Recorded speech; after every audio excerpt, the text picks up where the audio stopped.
Good evening friends, मैं इंदू लच classes के यूट्यूब चैनल पे आप सभी का हार्दिक स्वागत है, अभिनंदन करता हूं। अपनी मिशन लच सीरीज के 30 बेहतरीन प्रश्नों के साथ मैं एक बार पुनः अपने निश्चित समय पे शाम को 8 बजे आप सभी के सामने उपस्थित हुआ हूं। खटाखट लाइव आ जाइए सभी लोग, ज़्यादा इस वीडियो को शेयर करिए, लाइक करिए और कमेंट करिए, और लास्ट में जाते जाते अपने प्रश्नों का वैल्यूएशन किए रहिए कि हमने कितना किया है आज की सीरीज में। तो शुरुआत होगी बढ़िया क्वेश्चन से। ठीक, क्या कह रहा है क्वेश्चन? सभी लोग आ जाइए लाइव। क्वेश्चन क्या कह रहा है देखिए। इंडस वाटर ट्रीटी, सिंधु जल संधि के अंतर्गत पश्चिमी नदियों के रूप में कौन सी नदियां शामिल हैं? ठीक, देखिए ये आपकी जो संधि हुई थी, इंडस मतलब सिंधु नदी, वाटर ट्रीटी सिंधु जल संधि, इसे नाम दिया जाता है सिंधु जल संधि, और ये हुई थी भारत और पाकिस्तान के बीच में 1960, भारत एवं पाकिस्तान।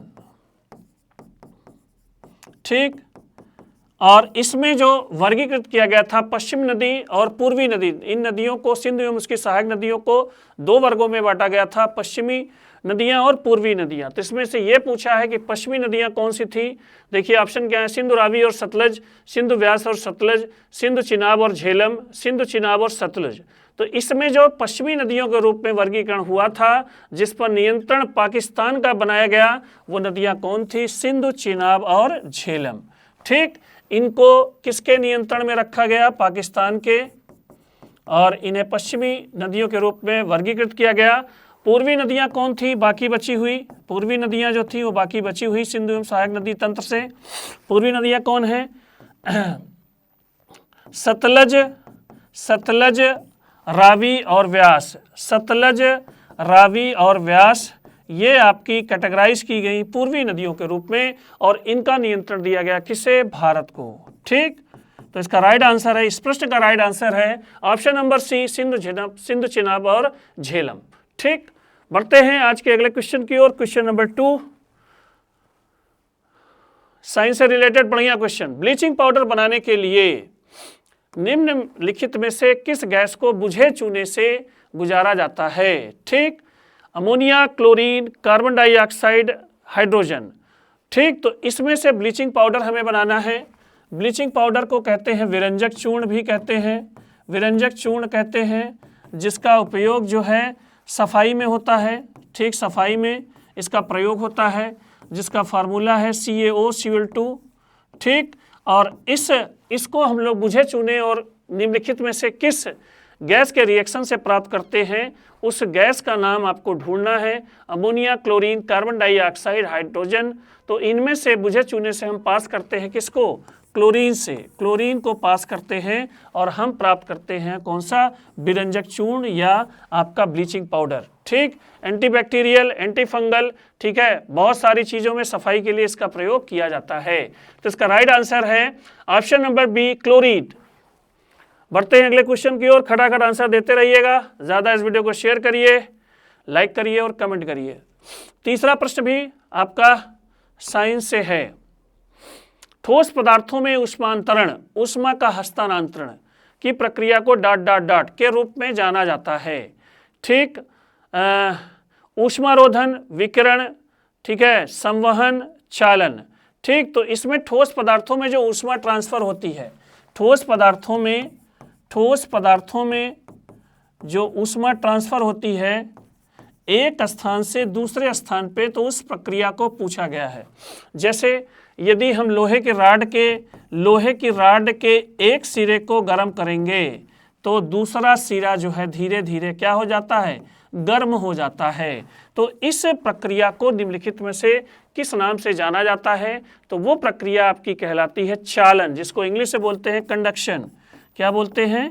कंडक्शन। ठीक, इसका राइट आंसर है ऑप्शन नंबर डी, चालन की प्रक्रिया के द्वारा ऊष्मा ट्रांसफर होती है एक स्थान से दूसरे स्थान में, किसमें? ठोस पदार्थों में। ठीक, बढ़ते हैं अगले क्वेश्चन की ओर। क्वेश्चन नंबर 4, जल प्रदूषण रोकथाम और नियंत्रण अधिनियम किस वर्ष लागू किया गया था? ठीक, 1994, 1964, 1974, 1984। ठीक, किस पे प्रदूषण? जल के प्रदूषण को रोकने के लिए जो है हम लोगों ने एक कानून लाया था और उस अधिनियम का वर्ष पूछा गया है कि वो वर्ष कौन सा था। तो ये कानून आया था वर्ष 1974 में। ठीक, जल प्रदूषण रोकथाम एवं नियंत्रण अधिनियम के नाम से ये कानून आया था और जल को प्रदूषित होने के लिए हमने विभिन्न प्रकार की एडवाइजरी रूलिंग जारी की थी। तो इसका राइट आंसर है ऑप्शन नंबर सी, 1974। बढ़ते हैं अगले क्वेश्चन की ओर, खटाखट आंसर देते रहिएगा। शरीर के किस भाग में त्रिज्या, रेडियस, देखिए ऐसे ही पूछा है त्रिज्या अस्थि। तो हिंदी मैं यहाँ पे आपको बताना चाहूँगा मैं कई बार कि जैसे विज्ञान है, विज्ञान में चीज़ों को आप जब भी पढ़िए तो प्लीज़ उसके साथ साथ इंग्लिश भी पढ़ते रहिए, क्योंकि हिंदी में ट्रांसलेशन थोड़ा सा आपको कठिन लगेगा। अब देखिए जैसे इसमें रेडियस है, लेकिन प्रश्न जो आया था प्रीवियस ईयर प्रश्न ही है, सिर्फ नाम दिया गया था कौन सा अस्थि, शरीर के किस भाग में त्रिज्या अस्थि स्थित है, कलाई, जबड़ा, जांघ, पैर। लेकिन रेडियस अगर आपने रटा हुआ है तो आपको ये कंफर्म होगा कि ये रेडियस अस्थि आपकी जो होती है वो आपके हाथ में पाई जाती है और कहाँ पर, कलाई में। ठीक, इसका राइट आंसर है ऑप्शन नंबर ए, कलाई में आपको कौन सी हड्डी आपको मिलेगी, रेडियस, और उसी के बगल में आपको अल्ना अस्थियां, 2 अस्थियां आपको इस हाथ में और इस हाथ में मिलेगी। ठीक, अगला है क्वेश्चन नंबर 6, कोशिका का शक्तिगृह। देखिए ये भी साइंस से रिलेटेड है और इसमें भी प्रीवियस ईयर क्वेश्चन है और सेम नाम ऐसे ही दिया गया था। ठीक, उससे ये प्रश्न लिया गया है। देखिए नाम कितना कठिन है। कोशिका का शक्तिगृह पावर हाउस है गाल्जी समृष्ट, जिसे हम लोग कहते हैं गाल्जी बॉडी, या गाल्जी काय बोलते हैं। ठीक, गाल्जी काय बोलते हैं। ठीक, गाल्जी काय। और अगला है अंतराद्रव्य जालिका, जिसको इंडोप्लाज्मिक रेटिकुलम कहा जाता है, ठीक, आपका दूसरा है लयन काय, लाइसोसोम दिया गया है। सूत्रकणिका किसे कहते हैं, माइटोकॉन्ड्रिया। ठीक, इसका नाम क्या है, सूत्रकणिका हिंदी में, और इंग्लिश में माइटोकॉन्ड्रिया। अब आप आंसर बड़े आराम से दे लेंगे कि power house of the cell किसे कहा जाता है, कोशिका का शक्तिगृह किसे कहा जाता है। तो इसका राइट आंसर है ऑप्शन नंबर डी, सूत्रकणिका। माइटोकॉन्ड्रिया वह प्लेस है जहां पर पचे हुए भोज्य पदार्थ पहुंचते हैं जब, तो ऑक्सीजन की मदद से क्रेब्स साइकिल के थ्रू जो है ऊर्जा का प्रोडक्शन होता है और जिससे हमारे शरीर की कोशिकाएं काम करती हैं, हमारी बॉडी काम करती है। तो इसका राइट आंसर है ऑप्शन नंबर डी, सूत्रकणिका।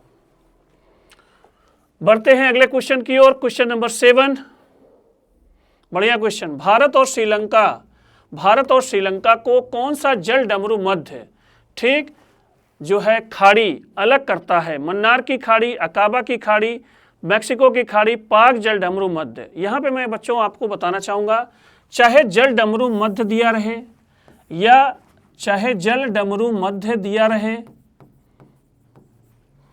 ठीक, चाहे स्ट्रेट नाम दिया रहे, क्या नाम दिया रहे, स्ट्रेट, या चाहे नाम दिया रहे आपका खाड़ी, ये तीनों चीज़ें लगभग आपको एक ही ओर ले जाएंगी। ठीक, ये है क्या एक्चुअल में, ये आपका एक जलीय निकाय होता है। मैंने एक बार इसको जीएस की क्लास से बताया था, एक सकरा जलीय निकाय, मतलब एक बॉडी सकरी सी पानी की ही, ठीक, जो दो सकरा जलीय निकाय जो दो बड़ी जल राशियों को अलग करता हो, दो बड़ी जल राशियों को अलग करता हो, उसे ही हम लोग कहते हैं जल डमरू मध्य। ठीक, जैसे आप कह सकते हैं कि दो सरोवर बड़े हैं और उसके बीच में कोई पानी की एक नाली है, तो वो जल डमरू मध्य के रूप में जानी जाएगी। ठीक, तो इसमें पूछा है कि भारत और श्रीलंका को कौन सा जल डमरू मध्य अलग करता है, तो उसका नाम है पाक जल डमरू मध्य, जिसे पाक स्ट्रेट या पाक की खाड़ी भी कहते हैं। ये आपका भारत के तमिलनाडु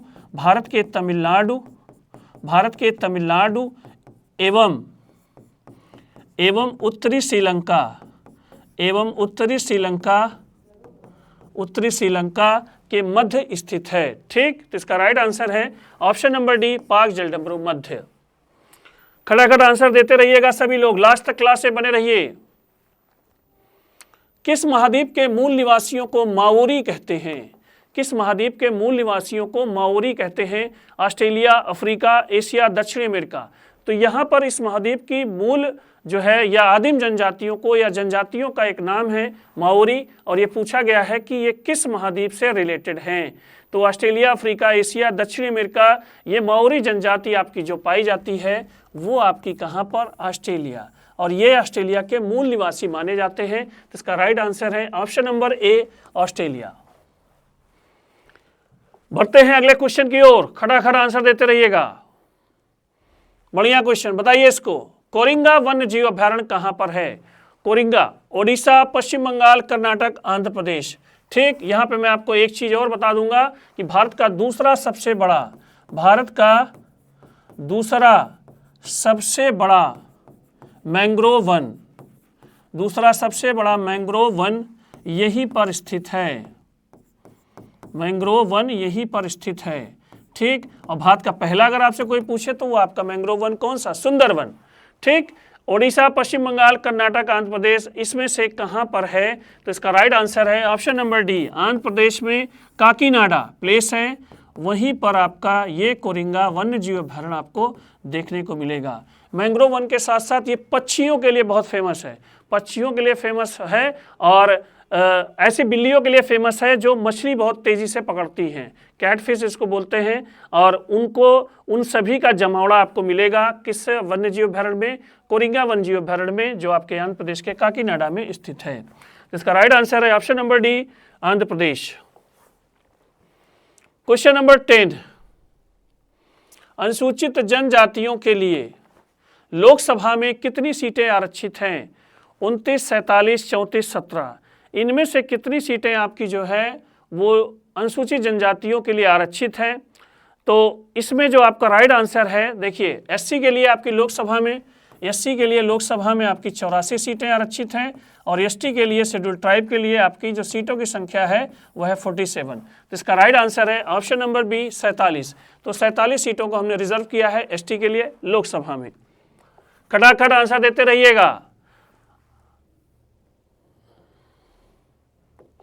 राज्य उच्च न्यायालय के न्यायाधीश को किसके द्वारा नियुक्त किया जाता है? भारत के राष्ट्रपति, राज्य के राज्यपाल, उच्च न्यायालय के मुख्य न्यायाधीश, भारत के मुख्य न्यायाधीश। तो यहाँ पे ध्यान रखिएगा। ठीक, आर्टिकल 124(2) के द्वारा सुप्रीम कोर्ट के न्यायाधीशों की और अनुच्छेद 217 के द्वारा हाई कोर्ट के न्यायाधीशों की नियुक्ति की जाती है किसके द्वारा? भारत के राष्ट्रपति के द्वारा। ये हमेशा ध्यान रखिएगा। उच्चतम न्यायालय एवं उच्चतम न्यायालय एवं उच्च न्यायालय के न्यायाधीशों की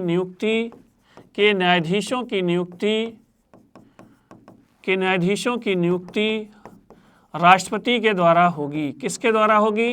राष्ट्रपति को। इसको ध्यान रखिएगा हमेशा। हटाने का प्रावधान एक ही है दोनों का। कौन सा प्रावधान है? महाभियोग, संसद के द्वारा ये हटाए जाएंगे, इसको कभी मत भूलिएगा। इसके साथ ही यहाँ पे एक एक्स्ट्रा चीज आप ये जान लीजिएगा, नियुक्ति राष्ट्रपति के द्वारा होती है, परंतु इनके पीछे एक सिस्टम हमारे यहाँ डेवलप है जिसे हम लोग कोलिजियम प्रणाली कहते हैं। कोलिजियम प्रणाली कहते हैं, और इस प्रणाली के द्वारा ही इनका जो है नाम आगे बढ़ाया जाता है। जजों के पैनल है, और इस नाम को नियुक्त करते हैं कौन? आदरणीय राष्ट्रपति महोदय जी। ठीक, तो इसका राइट आंसर है ऑप्शन नंबर ए, भारत के राष्ट्रपति। बढ़ते हैं अगले क्वेश्चन की ओर, खटाखट आंसर दीजिएगा। क्वेश्चन नंबर 12, भारतीय राष्ट्रीय कांग्रेस का निम्नलिखित में से कौन सा अधिवेशन 1916 में 2 गुटों के पुनर्मिलन के लिए प्रसिद्ध था? ठीक, कानपुर, मद्रास, लखनऊ, सूरत। मैंने आपको एक पिछली क्लास में आपको बताया था कि 1907 में सूरत अधिवेशन में, कांग्रेस के सूरत अधिवेशन में कांग्रेस का विभाजन हुआ था। पुनः एनी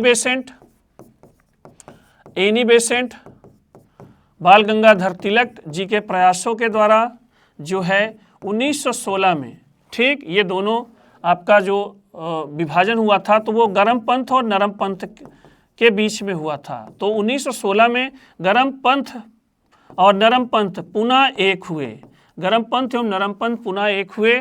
और वो अधिवेशन कौन सा था? लखनऊ। मजुमदार जी ने इस अधिवेशन की अध्यक्षता की थी और यहीं पर दोनों का मिलन हुआ था और यहीं पर कांग्रेस और मुस्लिम लीग का भी मिलन हुआ था, ठीक, जिसे लखनऊ समझौता के नाम से भी जाना जाता है। कांग्रेस प्लस मुस्लिम लीग साथ साथ आई थी, मुस्लिम लीग साथ साथ आई थी और इन दोनों के बीच के समझौते को कहा जाता है लखनऊ समझौता या लखनऊ पैक्ट कहा जाता है। तो इसका राइट आंसर है ऑप्शन नंबर सी, लखनऊ। ठीक, बढ़ते हैं अगले क्वेश्चन की ओर, खटाखट आंसर देते रहिएगा। क्वेश्चन नंबर 13, राज्य विधानसभा के चुनाव के संचालन कौन करता है? भारत निर्वाचन आयोग, भारत का उपराष्ट्रपति, राज्य निर्वाचन आयोग, भारत का प्रधानमंत्री। जब भी चुनाव से संबंधित बात आए ये ध्यान रखिएगा, दो चुनाव अपने दिमाग में आप हटा लीजिए। एक आपका पंचायत का चुनाव जो होने वाला है प्लस नगर पालिका, इन दोनों के चुनाव को छोड़ करके बाकी कोई भी चुनाव आपके प्रश्न में दिखता है तो आप सदैव भारत निर्वाचन आयोग पर टिक मारेंगे। इसी को ही कहा जाता है केंद्रीय निर्वाचन आयोग, केंद्रीय निर्वाचन आयोग, केंद्रीय निर्वाचन आयोग, और इसी को ही कहा जाता है केंद्रीय चुनाव आयोग। इसको केंद्रीय चुनाव आयोग के नाम से भी जाना जाता है। इन दोनों के चुनाव करवाए जाते हैं, पंचायत एवं नगर पालिकाओं के चुनाव राज्यों के निर्वाचन आयोग के द्वारा, जिसे राज्य निर्वाचन आयोग के नाम से जाना जाता है। बाकी किसी का भी प्रश्न में आपको दिखे तो आप ये टिक मार दीजिएगा, किस पे? भारत निर्वाचन आयोग। ठीक, तो इसका राइट आंसर है इस प्रश्न का ऑप्शन नंबर ए, भारत निर्वाचन आयोग। बढ़ते हैं अगले क्वेश्चन की ओर। बढ़िया क्वेश्चन, इनमें से कौन सी रचना रविन्द्रनाथ टैगोर द्वारा संगीतबद्ध नहीं की गई है? प्रीवियस ईयर प्रश्न है। एकला चलो रे, अमार सोनार बांग्ला, चित जेथा भय शून्य, कदम कदम बढ़ाए जा। ठीक, इसमें आप लोगों ने शायद एक दो सॉन्ग सुना भी होगा। तो इसमें प्रश्न क्या पूछा है कि रविन्द्रनाथ टैगोर जी ने म्यूजिक या इसमें संगीत नहीं दिया था या उनका संगीत में योगदान नहीं था, किस सॉन्ग में? तो वो आपका सॉन्ग कौन सा है? बाकी ये दोनों ये एकला चलो रे इन्हीं का है, इन्हीं का है। ठीक, इन्हीं का ही है, यही एक सॉन्ग है। कदम कदम बढ़ाए जा, ठीक, खुशी के गीत गाए जा, ये जिंदगी है कौम की तो कौम पे लुटाए जा। तो ये सॉन्ग है आपका आज़ाद हिंद फौज का, ये आज़ाद हिंद फौज का ये सॉन्ग है, आज़ाद हिंद फौज का ये सॉन्ग है। और इसको म्यूजिक दिया था 1942 में कैप्टन राम सिंह जी ने। ठीक, कैप्टन राम सिंह जी ने। ठीक, तो इसका राइट आंसर है ऑप्शन नंबर डी, कदम कदम बढ़ाए जा। ठीक, बढ़ते हैं अगले क्वेश्चन की ओर, क्वेश्चन नंबर 15। इनमें से कौन सा विषय संघ सूची का एक हिस्सा है? ठीक, तो कैदियों को एक राज्य की जेल से दूसरे राज्य की जेल में भिजवाना, राज्य की सुरक्षा से संबंधित निवारक नजरबंदी, ठीक, ये भी नहीं है। विवाह एवं तलाक, संघ सूची पूछ रहा है ना, विवाह एवं तलाक, रेल सेवा। ठीक, तो इसमें बहुत आसान प्रश्न है, इसमें आप ध्यान रखिएगा, ये संघ सूची का विषय है आपका कौन सा? रेल सेवा। ध्यान रखिएगा, राज्य एवं केंद्र के बीच, राज्य एवं केंद्र के बीच जो शक्तियों का विभाजन है, शक्तियों का विभाजन है, कानून बनाने का विभाजन है, वो 3 सूचियों के माध्यम से किया गया है। संघ सूची जिसपे केंद्र बनाएगा, राज्य सूची जिसपे राज्य सरकार बनाएंगी, और समवर्ती सूची जिसपे दोनों लोग कानून बनाएंगे। ठीक, तो इस प्रश्न में जो आपका संघ सूची का विषय है वो आपका कौन सा है? रेल सेवा। बढ़ते हैं अगले क्वेश्चन की ओर, खटाखट आंसर देते रहिएगा। क्वेश्चन नंबर 16, इस प्रश्न को समझिए पहले। निम्नलिखित में से कौन सा अधिनियम भारत से बाहर रहने वाले व्यक्ति द्वारा प्रतिभूत के स्थानांतरण या निर्गम के लिए विनिमय प्रदान करता है? तो पहले प्रश्न समझिए, कौन सा अधिनियम मतलब कौन सा कानून भारत से बाहर रहने वाले व्यक्ति, जो भारत के बाहर रह रहे हो व्यक्ति, प्रतिभूति मतलब आपका पैसों से संबंधित, ठीक, के स्थानांतरण, ठीक, ट्रांसफर या निर्गम निकालने के लिए विनिमय मतलब कानून प्रदान करता है। तो ऐसा कौन सा कानून है जो विदेशी लोगों के द्वारा ट्रांसफ़र ऑफ मनी को क्या है कंट्रोल करता है या नियमित करता है, तो उस कानून का नाम क्या है? विदेशी भ्रष्ट आचरण अधिनियम FCPA, विदेशी योगदान विनियमन अधिनियम, प्रतिभूति और विनियमन आयोग अधिनियम, विदेशी मुद्रा प्रबंधन अधिनियम, फेमा। यही है आपका वो कानून, foreign exchange management act, FEMA। ठीक, फॉरेन एक्सचेंज मैनेजमेंट एक्ट, इसके द्वारा जो है हम लोग जो है विदेशों से प्राप्त धन को, और ये आपका एक्टिवेट हुआ, ये कानून 2000 में बना, 1999 में, लेकिन एक्टिवेट हुआ आपका 2000 में। इस कानून के द्वारा हम विदेशों से प्राप्त पैसों पर नज़र रखते हैं कि इनका फेयर ट्रांसफ़र हो रहा है कि नहीं हो रहा है, और इसी कानून को हम लोग ध्यान में रखते हैं। जिसका राइट आंसर है ऑप्शन नंबर डी, विदेशी मुद्रा प्रबंधन अधिनियम, फेमा। बढ़ते हैं अगले क्वेश्चन की ओर। क्वेश्चन नंबर 17, बियर तथा बुल शब्दों का प्रयोग किस क्षेत्र में होता है? कई बार ये प्रश्न आया है, बियर तथा बुल। ठीक, चिड़ियाघर, कृषि, शेयर बाजार। तो ये शब्द जो है वो किससे रिलेटेड है? शेयर बाजार से। ठीक, शेयर मार्केट में तेजी आना कहा जाता है उसको बुल। ठीक, और तिजड़िया इसको बोलते हैं तिजड़िया। ठीक, जो तेजी लाए, और इसको कहते हैं मंदड़िया।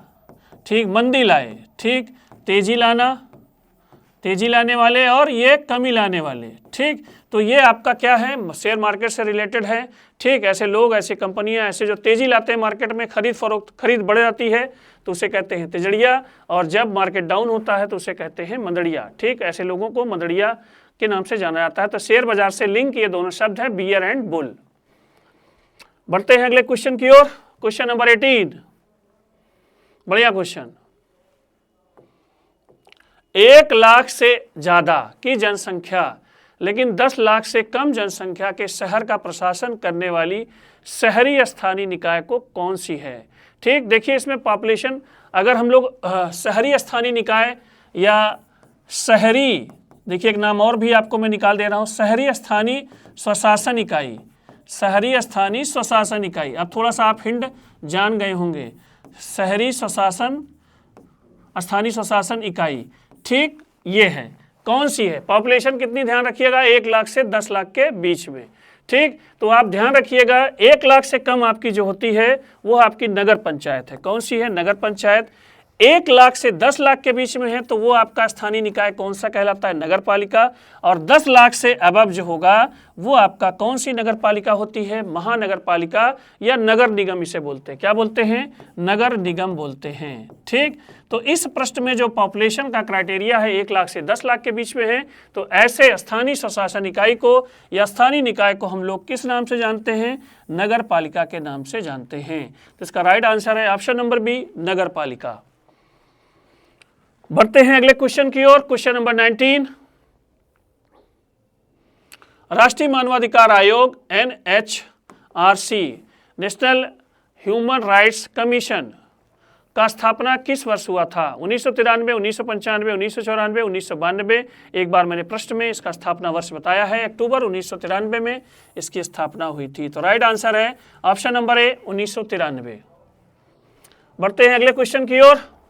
क्वेश्चन नंबर 20, सीरिया शास्त्री समझौते पर कब हस्ताक्षर किए गए थे? ठीक, 1964, 1962, 1945, 1975। ठीक, तो ये नाम जो है वो है श्रीलंकाई राष्ट्रपति सिरियाओ भंडार नायके। और ये जो नाम है आपके प्रधानमंत्री हैं जो लाल बहादुर शास्त्री जी, इन दोनों के बीच में समझौता हुआ था जिसे सीरिया शास्त्री समझौते के नाम पे जाना जाता है। और ये आपका किस लिए हुआ था? श्रीलंका, जिसे सीलोन पहले कहा जाता था, श्रीलंका में उपस्थित भारतीयों की स्थिति पर समीक्षा के लिए इन दोनों के बीच में ये समझौता हुआ था।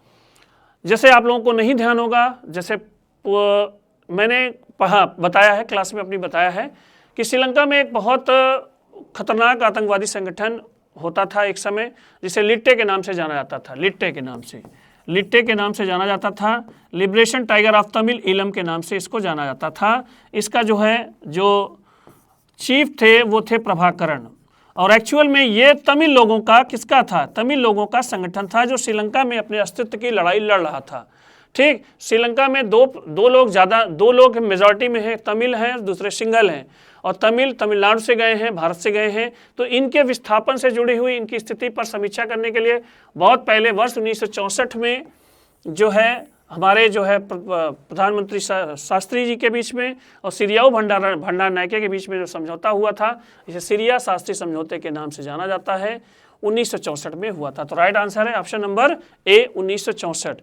इससे बहुत ज़्यादा स्थिति में फ़ायदा नहीं हुआ था और वो धीरे धीरे एक तमिल लोगों ने अपना संगठन बनाया, लिट्टे, जो एक समय दुनिया का सबसे खतरनाक आतंकवादी संगठन बना, लेकिन वर्तमान समय में उसका अस्तित्व खत्म है। बढ़ते हैं अगले क्वेश्चन की ओर। क्वेश्चन नंबर 21, भारतीय संविधान के निम्न में से किस भाग को डॉक्टर BR अम्बेडकर द्वारा भारतीय संविधान की अनूठी विशेषताओं के रूप में वर्णित किया गया? इस प्रश्न को बताइए।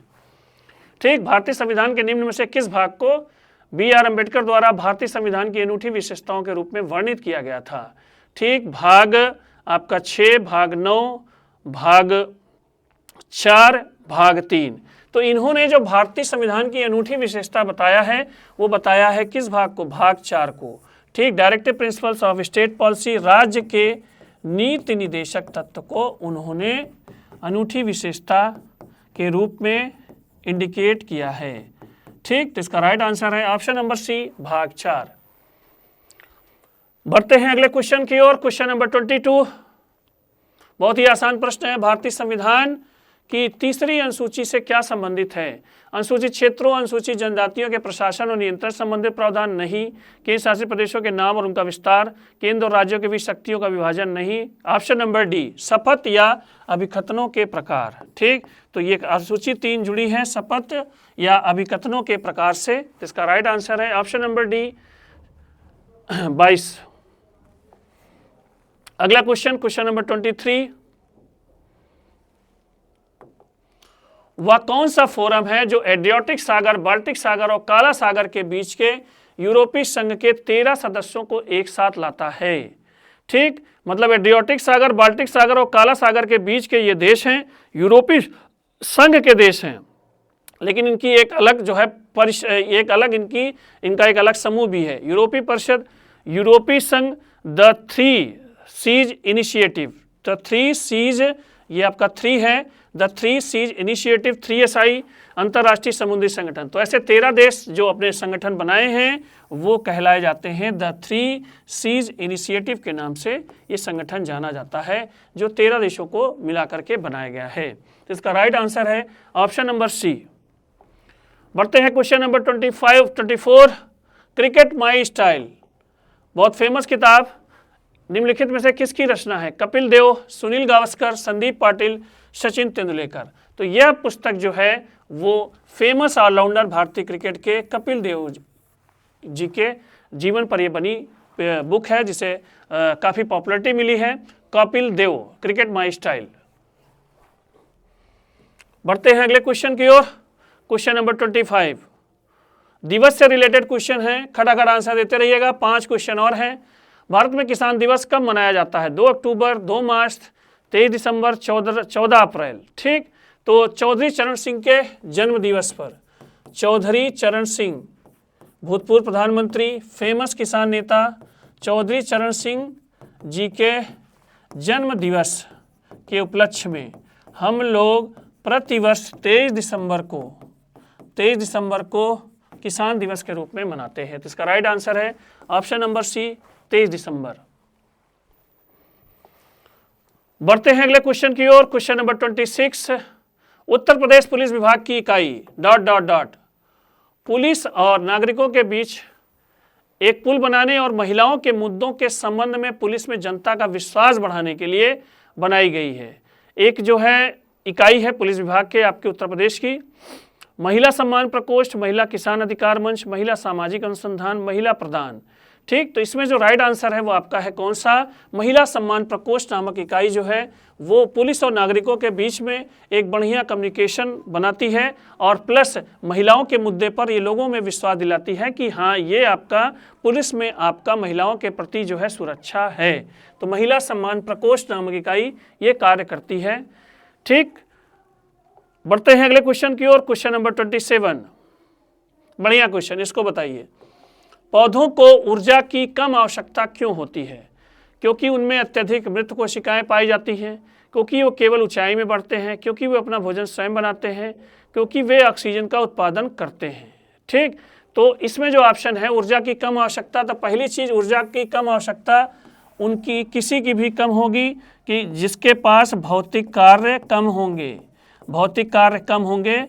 ठीक, भौतिक कार्य कम होंगे मतलब जैसे जंतु हैं दिन भर जो एक्टिविटी करते रहते हैं भोजन की तलाश में, अन्य कार्यों में, तो उनको ऊर्जा की आवश्यकता होती है। लेकिन पौधे के पास कोई इस तरह का भौतिक कार्य नहीं है, उसको बैठे बैठे अपनी जगह पर ही सब कुछ मिल जाता है, तो इसलिए पौधों को भटकना नहीं पड़ता, इसलिए ऊर्जा कम उनको लगती है। दूसरा कारण पौधों का क्या है कि उनमें अत्यधिक रूप में क्या है, मृत कोशिकाओं की संख्या उनकी जंतुओं से भी क्या होती है, ज़्यादा होती है, जिससे उनकी कोशिकाओं को कम जरूरत होती है चीज़ों की। ये दो कारण हैं जिसके कारण पौधों को ऊर्जा की कम आवश्यकता होती है। तो राइट आंसर है ऑप्शन नंबर ए। बढ़ते हैं अगले क्वेश्चन की ओर। एक भारत श्रेष्ठ भारत कार्यक्रम के तहत उत्तर प्रदेश और मणिपुर के बीच कितने वर्ष के लिए समझौते ज्ञापन पर हस्ताक्षर हुए हैं? 6 वर्ष, 2 वर्ष, 3 वर्ष, 5 वर्ष। तो ये प्रोग्राम जो है ये पूरे भारत के सभी राज्यों के आपस में मिलजुल के बढ़ाने के लिए शुरू किया गया ये प्रोग्राम है, जिसमें हम लोगों ने उत्तर प्रदेश ने मणिपुर के साथ 3 वर्षीय समझौता विभिन्न चीज़ों के आदान प्रदान के लिए किया है। तो इसका राइट आंसर है ऑप्शन नंबर सी, 3 वर्ष। 2 प्रश्न और हैं, खटाखट दे के जाइएगा और सारे 30 प्रश्न में से आप बताइएगा कि आपने कितना किया है। फरवरी 2025 में रेखा गुप्ता ने दिल्ली की मुख्यमंत्री के रूप में शपथ ग्रहण की है। वे इस पद पर किस क्रम की महिला मुख्यमंत्री हैं? तीसरे, चौथे, पांचवें, छठे। तो मतलब दिल्ली के महिला मुख्यमंत्रियों के नाम दिए गए हैं और मतलब क्रम पूछा है। तो सबसे पहले आप लोगों को बता दें कि दिल्ली की पहली महिला मुख्यमंत्री थी सुषमा स्वराज, भारतीय जनता पार्टी की, ये प्रथम स्थान पर थी। उसके बाद दौर आया किसका? शीला दीक्षित जी का, काफ़ी समय तक मुख्यमंत्री रही कांग्रेस की। फिर आपकी आम आदमी पार्टी की आई आतिशी मार्लेना, ठीक, ये थी। और वर्तमान समय में आपका फरवरी 2025 में आपकी कौन बनी है? रेखा गुप्ता जी, बहुत काम कर रही हैं। ठीक, इनकी कोई ना कोई योजना हर महीने आपको करंट के क्वेश्चन में मिल जाएगी। इनका चौथा क्रम हुआ भैया, तब तो चौथा क्रम हुआ। कौन सा क्रम? चौथे क्रम की महिला मुख्यमंत्री हैं दिल्ली की। आज की मिशन लंच सीरीज का अंतिम प्रश्न, क्वेश्चन नंबर 30। हाल ही में प्रसिद्ध भारतीय कलाकार हिम्मत शाह का निधन हो गया। ठीक, उन्हें निम्न में से किस पुरस्कार से सम्मानित किया गया था? कालिदास सम्मान, साहित्य कला परिषद पुरस्कार, ललित कला अकादमी राष्ट्रीय पुरस्कार, उपरोक्त सभी। तो ये जो हिम्मत शाह जी थे ये आपके फेमस थे आपके मूर्ति के लिए, ठीक, क्राफ्ट के लिए फेमस थे। ठीक है, तो इनको जो पुरस्कार मिला था वो पुरस्कार आपका कौन सा पुरस्कार मिला था? बड़ा पुरस्कार है ललित कला अकादमी राष्ट्रीय पुरस्कार। ठीक, तो इनको जो प्राप्त हुआ था पुरस्कार वो आपका ऑप्शन नंबर सी, ललित कला अकादमी पुरस्कार। तो ये थे आज के मिशन लंच सीरीज के 30 प्रश्न। 30 प्रश्नों को आप अच्छे से तैयार करिएगा, अपनी वैल्यूएशन ईमानदारी से करिएगा। जितना हो सके इस वीडियो को शेयर करिए, लाइक करिए और कमेंट करिए। आज के लिए इतना ही, धन्यवाद।